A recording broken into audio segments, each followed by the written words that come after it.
በጎጃም ዳሞት አውራጃ ውስጥ ማንኩሳ በምትባል ሀገር ቦጋለ መብራቱ የሚባሉ ብዙ ዘመን በብቸኛነት የሚኖሩ ሰው ነበሩ።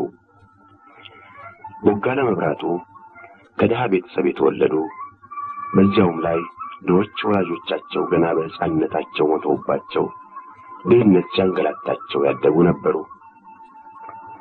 ትንሽ ከፍ እንዳሉ መጀመሪያ የፍየልና የጥጃ እረኛነት እየተቀጠሩ በኋላም እጃቸው እርፍ ለመጨበጥ ያህል መበርታት ሲጀምር ግብርና እየተቀጠሩ ይኖሩ ነበር።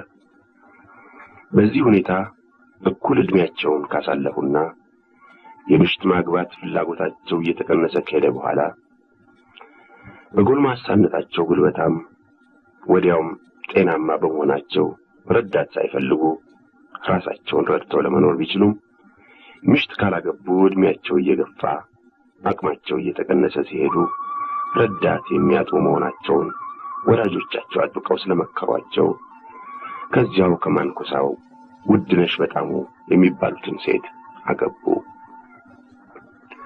ወይዘሮ ውድነሽ 3 ባሎች በተራ አግብተው 3ቱም ስለሞቱባቸው ባል ፈርቷቸው እሳቸውም ዕድላቸውን ፈርተው ባል